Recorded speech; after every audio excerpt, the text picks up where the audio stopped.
Welcome to our channel, ladies and gentlemen. The only independent institution in Kenya that is exercising its authority without bowing to pressure from State House is the Office of the Controller of Budget. And this is the reason why there have been attempts to apprehend the holder of that office, Madam Margaret Nyakango. She continues to expose William Ruto and the appetite that the government has for corruption and misusing public finance. Recently, Madam Margaret Nyakango exposed and revealed to Kenyans that in the last 6 months, the government has misused a whopping 51 billion Kenya shillings, taking advantage of an article, a loophole of Article 223 that allows state officers to withdraw money from the exchequer when whatever they have been allocated is insufficient. But even with that, the law requires that they must request Parliament 2 months prior before this money is withdrawn, something that the government overlooked, and they withdrew quite a lot of money.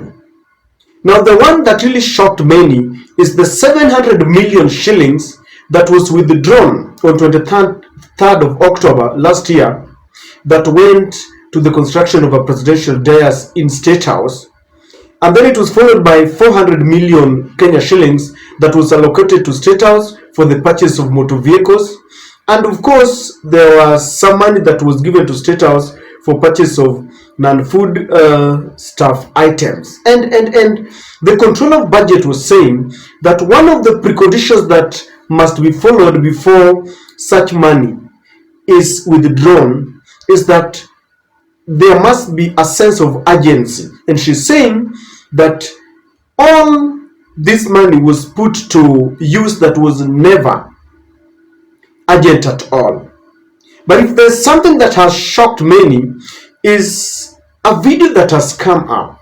When William Ruto was a deputy president and the then government wanted to renovate the deputy president's home, William Ruto refused and told Uhuru Kenyatta that their priority was to look at the interest of the millions of hungry Kenyans, and that renovating the deputy president's home, the deputy president, house, was never a priority. Kindly listen to William Samoei Ruto.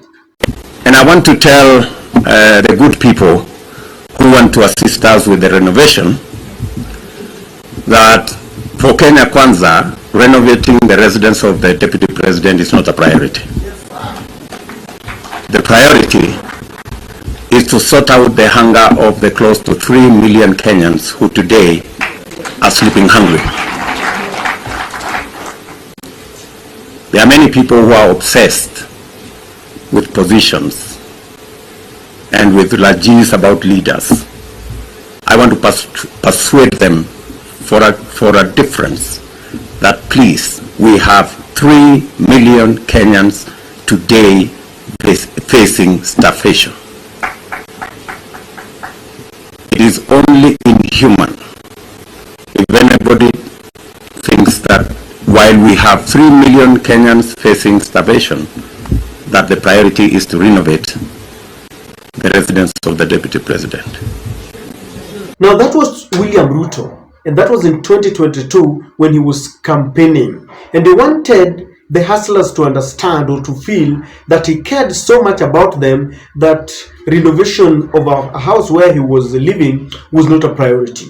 Now, things have changed, and I don't understand how the same William Ruto who declined the request to renovate his house has now, turned around, and the renovation of State House is now a priority to him.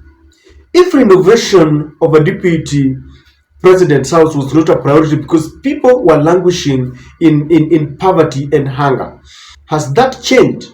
Does he mean that now people are not hungry? No, and when the Madam Nyakango came up with these startling revelations, State House quickly released another video where William Ruto is talking and he is promising that he will deal decisively with the corruption in the country. And it is very laughable that the Kenya Kwanza administration is talking about corruption. Kindly take a look at him. We must deal with the subject of integrity. I must repeat that there is no room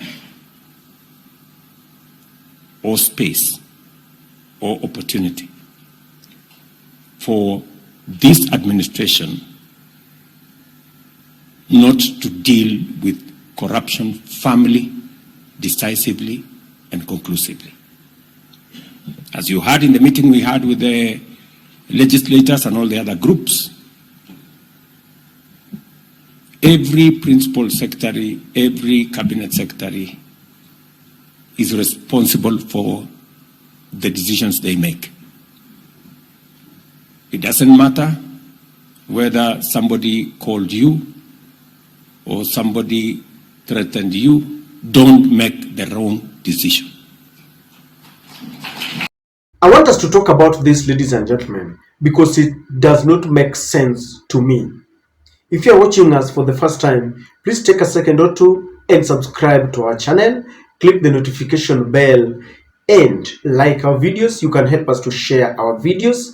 And I want to thank you in a very special way if you are our returning subscriber and those who support this channel in one way or the other. I don't take that support for granted. Thank you very much. Ladies and gentlemen, this is massive corruption. And if there is something that will finish this government, it is corruption that is entrenched in this Kenya Kwanza. You know, we have talked about how the Aurora and Kimwarer case was terminated, and the judge was saying that it was because of dereliction of duty from the Office of the Director of Public Prosecution. But now when you hear such report coming from Madam Nyakango, then you understand that this government is corrupt, is stinking to high heavens. And for William Ruto to come up and is now telling people that he will deal with the corruption decisively. And this statement is coming exactly at a time when Madam Nyakango has released this. He is trying to sanitize the name of the government, trying to sanitize that image to look as if he is serious. And if there is something that William Ruto knows how to do, is talking tough. He never blinks and he will tell you what you want to hear. But sometimes, and not sometimes, always, action will always speak louder than words. You cannot talk about dealing with corruption decisively, yet such things are happening. Taking advantage of a loophole in our constitution to withdraw taxpayers' money. You know, that kind of money is really painful when the county governments are crying for and they're saying that they don't receive money on time. We do not have facilities in hospitals, yet the national government has the audacity to withdraw that money and misuse it, putting it to use that is not urgent.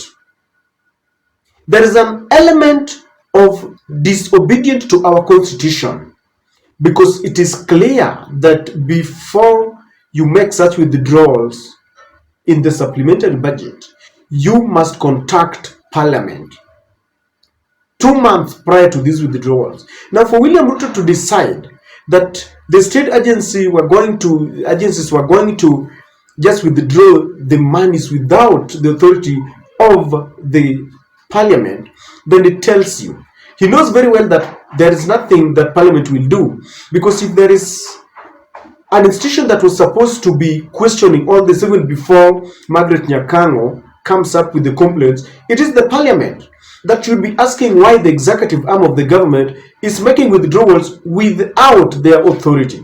But as usual, Every other department has been captured. The amount of state capture, the intensity of state capture that we have is one that has never been seen before. The judiciary has been captured.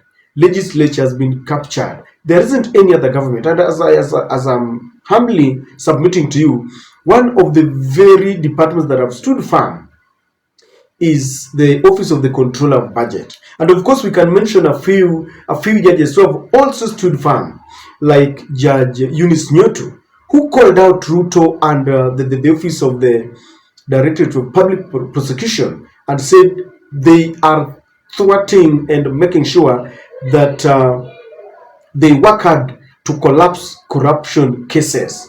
And of course, I will not forget about Judge Thande, who ruled against Ruto's Finance Bill 2023.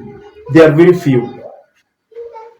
Now, the government has got penchant of lying blatantly to people. No, he lied then to the hustlers that it was not a priority. Now look at what is happening. And sometimes I look at the people who voted for William Samoei Ruto and I sympathize with them. Some of them gave Ruto the benefit of doubt. Because if Ruto stood on a platform and saying that I will not allow the renovation of a deputy president's home because some people are languishing in pain and we need to give them food first, you look at him and say, we have a government or a leader who's really concerned about our affairs. But it turns out it was a campaign gimmick. It was all lies. Mispriority. You take money, you buy vehicles, you buy food, you buy flowers in State House, you want to build a presidential dais, and you spend too much, more than it costs. Yet people are languishing in pain, the same situation we were in 2022. Mispriority, and that has been the problem of this country. And what exactly is happening? William Ruto is looking for money because by the end of his term, he must be as rich as as Kenyatta family, as Odinga family, and as all the other rich politicians' family. Number two, he is looking for money so that in 2027, people will be bribed. Leaders and politicians will be given money, electors will be given money, and they will vote for Ruto if they are not very careful. And so, ladies and gentlemen, I want to say that the control of budget must stand firm and decline any intimidation from State House. And all the other leaders, independent state officers who have said they are not going to be intimidated, I want to salute them in a very, very special way. It is very, very painful. I can't believe that this government is doing this when people are languishing in pain. The cost of education is just too high. I mean, we have a government that does not care at all.